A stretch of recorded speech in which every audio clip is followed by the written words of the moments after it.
Hello everyone, welcome to Sneha History Classes. I hope you all are doing well. आज इस video में हम discuss करने वाले हैं मोहम्मद बिन तुगलक के बारे में और उसके एडमिनिस्ट्रेटिव एक्सपेरिमेंट्स के बारे में। ये बीए सेकेंड सेमेस्टर की हिस्ट्री का मिडीवल पीरियड से ये सिलेबस है। ये अभी हमारा पेंडिंग है, तो हम कोशिश करेंगे वन बाय वन इनके मिडीवल इंडियन हिस्ट्री के टॉपिक्स भी हम इसमें क्लियर कर लें। बहुत कुछ है जानने को, तो चलिए शुरू करते हैं। पहले हम देख लेते हैं कि बैकग्राउंड क्या है।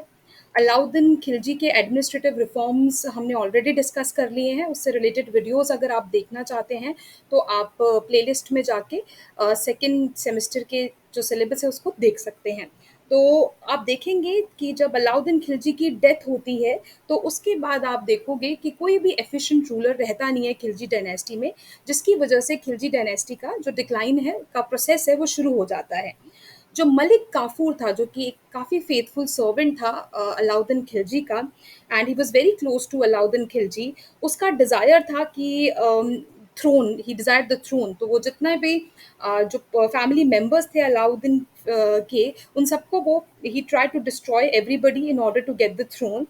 एंड बट अल्टीमेटली आप देखेंगे मलिक काफूर जो है उसको ही was murdered by Mubarak Khan. अब मुबारक खान कौन थे? He was the third son of Alauddin. तो वो उनको मार देते हैं एंड उसके बाद ही बिकेम द सुल्तान। और मुबारक खान सुल्तान बनने के बाद टाइटल अज्यूम करते हैं ऑफ कुतुबुद्दीन मुबारक शाह। और इनका टाइम पीरियड है फ्रॉम 1316 टू 1320। उसके बाद इनके प्राइम मिनिस्टर थे कुतुबुद्दीन मुबारक शाह के, Khusro Khan, he was his prime minister. और ये एडमिनिस्ट्रेशन में इनको सपोर्ट करते थे, बट ये भी काफ़ी केपेबल रूलर थे और इनकी भी थ्रोन पे नज़र थी। तो finally he murdered him and proclaimed himself as the new sultan in April 1320। और इसका बट रिजाइम इनका भी बहुत ज़्यादा लंबे समय तक नहीं चलता है, and later on he was defeated and captured and beheaded by Ghazi Malik and the governor of Dipalpur in September 1320। तो आप देखेंगे अलाउद्दीन खिलजी के बेटे के बाद जो उनके प्राइम मिनिस्टर बनते हैं उनको भी हटा दिया जाता है, एंड फाइनली गाजी मलिक जो है he ascended the throne of Delhi with the title of Ghiyasuddin Tughlaq. तो यहाँ से आप देखेंगे तुगलक डायनेस्टी की शुरुआत होती है, and this mark the end of Khilji dynasty and the beginning of the new dynasty, that is the Tughlaq dynasty. अब थोड़ा सा हम रूलर्स के बारे में जान लेते हैं कि क्रोनोलॉजिकली कौन कौन से तुगलक रूलर्स रहे हैं। तो पहला जैसे हमने गाजी मलिक, जिन्होंने टाइटल अज्यूम किया था किसका? गयासुद्दीन तुगलक का। ठीक है, he was the founder and he establish the Tughlaq dynasty. इनका टाइम पीरियड है फ्रॉम 1320 टू 24। इसके बाद मोहम्मद बिन तुगलक रूलर बनते हैं, इनका टाइम पीरियड है 1324 टू 1351। इसके बाद बनते हैं फिरोज शाह तुगलक रूलर, इनका टाइम पीरियड है 1351 to 88। Then Mohammad Khan became the next ruler, इनका टाइम पीरियड है 1388। तो उसी साल में इनको थ्रोन असेंड करते हैं, एंड उसी साल आप देखेंगे नेक्स्ट रूलर बनते हैं गयासुद्दीन तुगलक शाह टू। और ये भी 1388 में के बाद इनका भी थ्रोन जो है आगे अबू बकर के पास चला जाता है, और ये रूलर रहते हैं 1389 से 90 तक। And Nasiruddin Mohammad, he was the second last Tughlaq ruler, इनका टाइम पीरियड है 1390 टू 94। एंड लास्ट जो तुगलक डायनेस्टी के रूलर हैं वो थे महमूद शाह, और इनका टाइम पीरियड है फ्रॉम 1395 टू 1412। ये थे कुछ इंपॉर्टेंट तुगलक रूलर्स। ठीक है, इनमें से जो काफ़ी इंपॉर्टेंट माने जाते हैं दैट इज मोहम्मद बिन तुगलक। ठीक है, इनके बारे में और इनके एडमिनिस्ट्रेटिव रिफॉर्म्स पे जो कि आपके सिलेबस में फोकस करता है वो बहुत इंपॉर्टेंट है, उसको हम देख लेते हैं। देखिए, मोहम्मद बिन तुगलक के बारे में ये कहा जाता है कि काफ़ी इंटेलिजेंट रूलर थे, ही वॉज अ स्कॉलर। ठीक है, उनको काफ़ी नॉलेज थी और अपने समय से बहुत आगे का वो सोचते थे। बट बिकॉज हिस्ट्री में आप देखेंगे ऐसी बहुत से एग्जाम्पल्स हैं कि जहाँ पे जो लक है वो बहुत ही इम्पोर्टेंट रोल प्ले करता है, क्योंकि आप देखेंगे जो अकबर है वो इलिटरेट थे। ठीक है, बट स्टिल उनका एम्पायर इतना सक्सेसफुल होता है, जो भी एडमिनिस्ट्रेटिव मेजर्स वो लेकर आते हैं वो बहुत ही सक्सेसफुल होते हैं। वहीं आप देखेंगे a scholar like Muhammad Tughlaq who possessed keen intellect and profound knowledge could not achieve what he aimed for. ठीक है, तो जो भी वो चाहते थे वो ऐसा नहीं कर पाते। वैसे तो वो अपने सब्जेक्ट की वेलफेयर के बारे में सोचते थे, बट जो भी एडमिनिस्ट्रेटिव रिफॉर्म्स वो लेकर आए वो इतने सक्सेसफुल नहीं हो पाए, because the people of his age were not able to understand his various schemes and his intellect was far ahead of his time. तो लोगों को वो चीज़ें समझ में नहीं आई और it was a utter failure. तभी आप देखेंगे all of his schemes proved a stupendous failure and secured for him the title akin to James one viz the wisest fool in Christendom. ठीक है, तो वाइज तो थे बट वो जो भी पॉलिसीज इंप्लीमेंट करना चाहते थे, जो भी रिफॉर्म्स वो लेके आना चाहते थे, वो सक्सेसफुल नहीं हो पाए। सो ये था कुछ मोहम्मद बिन तुगलक के बारे में, इनकी पर्सनालिटी के बारे में। अब हम देख लेते हैं कि उनके एडमिनिस्ट्रेटिव एक्सपेरिमेंट्स थे क्या। सबसे वन बाय वन कवर करेंगे। पहले हम बात करेंगे उनका जो इम्पोर्टेंट स्टेप था, that was the enhancement of taxation in Doab. मतलब दोआब का जो रीजन था वहां पे इन्होंने जो टैक्सेस है वो इंक्रीज कर दिए थे। उसके पीछे कुछ कारण है, तो कॉजेज हम देख लेते हैं वन बाय वन। पहला कारण ये था that Mohammad Tughlaq was very liberal and used to give much in charity to the scholars, officials and poor people. As a result of it the treasury became empty. तो वो, जैसा कि मैंने बताया कि स्कॉलर थे, इंटेलिजेंट थे, इंटेलेक्चुअल पर्सनालिटी थी उनकी, तो जो भी उनके कोर्ट में स्कॉलर्स आते थे या पुअर पीपल आते थे, जो भी है वो चैरिटी बहुत करते थे। तो बहुत पैसा जो है वो चैरिटी में दान कर देते थे, जिसकी वजह से क्या हो रहा था कि उनकी जो ट्रेजरी है, देखिए एक रूलर के लिए उसकी ट्रेजरी बहुत इंपॉर्टेंट है। अगर वो कुछ भी चीज़, चाहे वो कॉन्क्वेस्ट करना चाहता है, कोई रिफॉर्म्स करना चाहता है, उसके लिए पैसा बहुत ज़रूरी है। तो ये मेक श्योर करना चाहिए एक रूलर को कि उसकी ट्रेजरी जो है वो हमेशा भरी रहे। पर बिकॉज ये उनकी चैरिटी की वजह से ट्रेजरी खाली हो रही थी, तो जिसकी वजह से he needed more wealth and that is the reason he impose taxes in दुआर।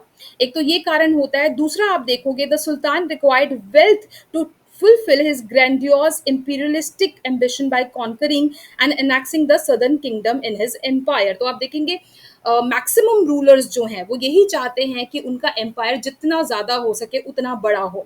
ठीक है, तो he also he was a imperialist. ये भी कॉन्क्वेस्ट करना चाहते थे, ये चाहते थे कि जो इनका रीजन है वो सदर्न किंगडम तक पहुंच जाए, तो जिसके लिए अगेन पैसा चाहिए। तो उसी वो भी एक रीज़न बनता है जिसकी वजह से इन्होंने टैक्सेस जो है दुआब में इंक्रीज किए।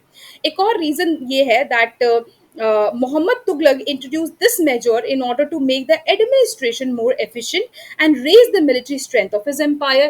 देखिए, एक तो वो एडमिनिस्ट्रेशन को और स्ट्रांग बनाना चाहते थे, ठीक है, और दूसरा जो है अपनी मिलिट्री स्ट्रेंथ को भी स्ट्रांग बनाना चाहते थे। क्योंकि देखिए कॉन्क्वेस्ट जो है वो बिना मिलिट्री के नहीं जीती जा सकती। कोई भी लड़ाई जो है एक अच्छी मिलिट्री स्ट्रेंथ के बिना नहीं जीती जा सकती। तो इसी वजह से मोहम्मद तुगलक को और पैसा चाहिए था, जिससे कि वो एडमिनिस्ट्रेशन को और मिलिट्री को दोनों को स्ट्रांग कर सके। और ये भी एक रीजन बनता है उनका behind the imposition of taxes और increase in the taxes in Doab region. और नेक्स्ट लास्ट जो रीजन है, that is the Hindus of Doab had evil designs against the sultan even at the time of Alauddin Khilji. तो देखिए ये जो रीजन है, जो दुआब में जो हिंदूज हैं, ठीक है, क्योंकि एट्रोसिटीज आप देखेंगे अलाउद्दीन खिलजी की जो पॉलिसीज थी, तो उसकी वजह से हिंदूज की जो पोजीशन थी वो बहुत ही डिग्रेड कर दी गई थी। तो जिसकी वजह से हिंदूज बिल्कुल पसंद नहीं करते थे, ठीक है, मुस्लिम रूलर्स को। जिसकी वजह से the sultan apprehended danger from the rich province of Doab, so he wanted to tax them heavily and increase the taxes there. तो जिससे कि उनके ऊपर और बर्डन डाल दे कि वो किसी तरीके की रिटेलिएशन ना करे मोहम्मद बिन तुगलक के खिलाफ। इसी वजह से उन्होंने और उनके ऊपर हैवी टैक्सेस इंपोज कर दिए। और आप देखेंगे उन्होंने जो टैक्सेस है, it was imposed on houses and animals as well. यहाँ पे डॉक्टर एम हुसैन कहते हैं, and I quote, the enhancement of taxation was the last desperate bit to replenish the losses suffered by the successive failure of his experiment. ठीक है, तो यही है कि जो एक फेलर ही था, क्योंकि जिस तरीके से इन्होंने इंक्रीज किया टैक्सेस, उसकी वजह से जो आम जनता थी उसने काफ़ी सफ़र किया। अब हम नेक्स्ट पढ़ेंगे। अब these were the main causes जिसकी वजह से उन्होंने जो है इंक्रीज किया टैक्स को दुआब के रीजन में। अब हम देखेंगे एग्जीक्यूशन ऑफ द टैक्सेस। तो अब आप देखोगे कि अब ठीक है, इंक्रीज तो कर लिया, बट कितना अमाउंट इंक्रीज किया। तो यहाँ पे हमें कुछ कंफ्यूजन देखने को मिलती है, क्योंकि अलग अलग हिस्टोरियंस का अलग अलग पॉइंट ऑफ व्यू है। जहाँ पे बर्नी कहते हैं कि जो टैक्स था वो 10 to 20 टाइम्स इंक्रीज कर दिया गया था। वहीं पे फरिश्ता कहते हैं कि it was at 3 to 4 times, and according to Badauni it was only 2 times. तो आपको 3 ओपिनियन मिल रहे हैं। एक कहते हैं कि 10 to 20 टाइम्स टैक्स बढ़ा दिया, एक कहते हैं 3 या 4 गुना बढ़ा दिया, एक कहते हैं 2 गुना गुना बढ़ा दिया. But it is therefore very difficult to say definitely about the tax rate and extent of the tax increase. तो हम एग्जैक्टली बिकॉज अलग अलग पॉइंट ऑफ व्यू है तो हम रियल में नहीं जान सकते कि कितना परसेंटेज उन्होंने टैक्स का इंक्रीज किया था. बट जो मॉडर्न हिस्टोरियंस है वो ऐसा मानते हैं कि 50% से ज्यादा उन्होंने टैक्स जो है वो इंक्रीज नहीं किया था. And these taxes were increase at such a time when the peasants were not in a position to पे.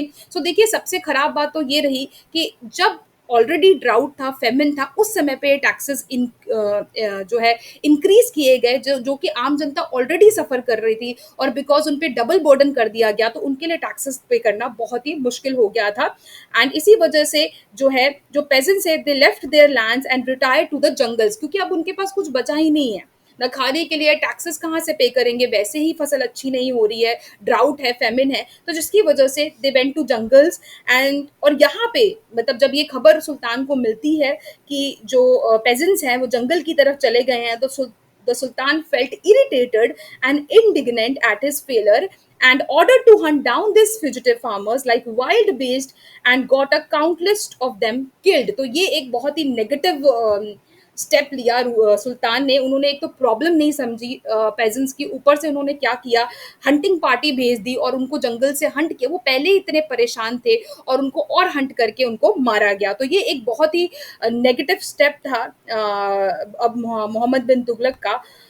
और वेन द सुल्तान, बट आगे चलकर क्या होता है कि जब सुल्तान को एक्चुअल में रियल सिचुएशन का पता लगता है, सो वो अपने ऑर्डर को विड्रॉ कर देते हैं और हेल्प प्रोवाइड करते हैं फार्मर्स को. He did his best to mitigate the distress of the people. He distributed food, advanced loans to the agriculturists, sank wells, but all this help came too late and agriculture suffered a lot. तो अपनी तरफ से वो कोशिश तो करते हैं अपनी गलतियों को सुधारने की, बट उसमें बहुत ही ज़्यादा देर हो चुकी थी. ठीक है, बहुत से फार्मर्स मर चुके थे और मोस्टली जो है इस एटीट्यूड जो था रूलर का उसके लोग खिलाफ हो चुके थे. तो ये जो भी हेल्प उन्होंने करी वो बहुत ही लेट आई थी, और जिसकी वजह से आप देखेंगे जो एग्रीकल्चर है वो बहुत ही ज़्यादा सफ़र करता है. और अब हम इनकी क्रिटिसिज्म के बारे में देख लेते हैं कि क्या ओपिनियन है हिस्टोरियंस के. सो जैसे कि डॉक्टर ईश्वरी प्रसाद हैं and doctor Gardner Brown are of the view that the increase in the land tax in the Doab was not improper at all. तो देखिए एक पॉइंट ऑफ व्यू है, ये भी है हिस्टोरियंस का, कि जो उन्होंने टैक्स इंक्रीज किया वो मतलब गलत नहीं था. ठीक है, अब इसके डिफरेंट जस्टिफिकेशंस है वो हम वन बाय वन देख लेते हैं. पहला ये है कि जो अलाउद्दीन खिलजी थे उन्होंने भी आप देखेंगे टैक्सेस इम्पोज किए थे लैंड पे, हाउसेस पे, एनिमल्स पे, जो दोआब रीजन के लोग थे वहाँ पे. और जो अलाउद्दीन के सक्सेसर्स जो थे वो उन्होंने बट ये जो टैक्सेस इम्पोज किया था वो हटा दिया था. मतलब आप प्रीवियस वीडियोस देख लेना मेरी अलाउद्दीन खिलजी के एडमिनिस्ट्रेटिव रिफॉर्म्स के ऊपर, तो उससे आपको आइडिया लग जाएगा कि अलाउद्दीन खिलजी ने भी काफ़ी ज़्यादा टैक्सेस इम्पोज किए थे, बट उनके जो आगे के सक्सेसर्स है उन्होंने उस प्रोसेस को क्लोज कर दिया. बट अब मोहम्मद बिन तुगलक ने दोबारा से री इम्पोज कर दिया टैक्सेस को, and the sultan was not able to collect even the actual land revenue. But उसका नेगेटिव इम्पैक्ट क्या पड़ा कि लोग, क्योंकि सक्सेसर्स ने हटा दिया था तो लोगों को वो आदत पड़ चुकी थी. और बिकॉज मोहम्मद बिन तुगलक दोबारा इम्पोज कर रहे हैं, ऊपर से हैवी टैक्सेस इम्पोज कर रहे हैं, तो जिसकी वजह से क्या है कि the people they got frustrated, they got irritated with the ruler, और जिसकी वजह से जो एक्चुअल रेवेन्यू भी था, मतलब जितना एक्चुअल में था वो भी उनको नहीं मिल पाया सुल्तान को, जिसकी वजह से अगेन क्या हुआ, ट्रेजरी सफर करती है.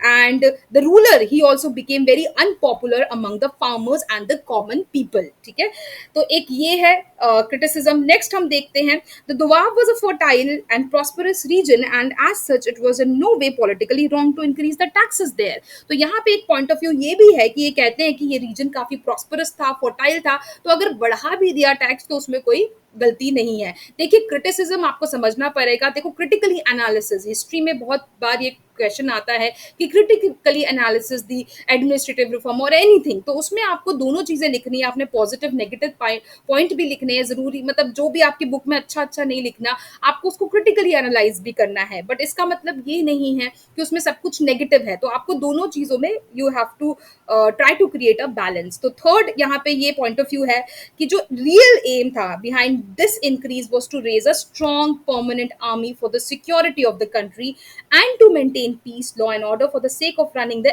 administration on a sound footing. तो देखिए एक इम्पॉर्टेंट रीज़न ये टैक्सेस इंक्रीज़ करने का ये था कि वो एक परमानेंट आर्मी बनाना चाहते थे, ठीक है?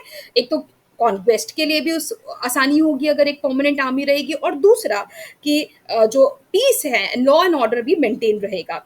इसके बाद तो ये कुछ इंपॉर्टेंट पॉइंट ऑफ व्यूज़ हैं, जहाँ पे हिस्टोरियंस ये कहते हैं कि अच्छी भी थी उनकी ये जो इन्होंने इंक्रीज़ किया था टैक्सेस, और वो बुरा भी था, ठीक है? बट अगर हम ओवरऑल असेस करें तो it can be said that in favor of the sultan, that later on when he came to know about its failure, he did not only reduce the taxes but also help the farmers in every possible way to mitigate their sufferings को। तो मतलब हम ये तो नहीं कह सकते कि डिस्पोटिक था रूलर, ठीक है? वो अपने वेलफेयर के लिए नहीं सोचता था लोगों के, क्योंकि जब उसको पता लगा कि क्या कारण है, तो उससे उस समय उसने क्या क्या टैक्सेस को रिड्यूस कर दिया और उनको जो है हेल्प भी प्रोवाइड करी। जिससे ये तो हमें ज़रूर पता लगता है कि जो सुल्तान की इंटेंशंस थी वो गलत नहीं थी, ठीक है? बट अगर हम रियलिटी की बात करें तो all the above arguments can not absorb the sultan from inflicting so much of pain, hardships and sufferings to the people for no fault of theirs. देखिए, इसमें लोगों की कोई गलती नहीं है। जो भी उसने पॉलिसी एक्चुअली इंट्रोड्यूस करी, उसकी वजह से काफ़ी नेगेटिव इम्पैक्ट पड़ा लोगों के ऊपर। लोगों ने ज़्यादा सफ़र ही किया, तभी आप देखेंगे वो रूलर का ट्रस्ट कभी गेन कर ही नहीं, मतलब वो रूलर पे ट्रस्ट कभी कर ही नहीं पाए, ठीक है? और यही रीज़न है कि जो भी इनका एडमिनिस्ट्रेटिव एक्सपेरिमेंट था वो अल्टीमेटली एक फेलर में कन्वर्ट हो जाता है, ठीक है? So this was all about the पहला administrative experiment, that is enhancement of taxation in Doab. अब आज इस वीडियो में हम इतना ही करेंगे। जो आने वाली आगे की वीडियोस होंगी उसमें हम और जो उनके एडमिनिस्ट्रेटिव एक्सपेरिमेंट्स है और उसका क्या इम्पैक्ट पड़ता है सोसाइटी के ऊपर, वो भी डिस्कस करेंगे। So thank you all for watching this video. अगर आपको ये वीडियो पसंद आई है तो please do not forget to subscribe the channel, like, share and comment. Thank you so much for watching once again. I'll see you in the next video. Till then, take care, stay safe.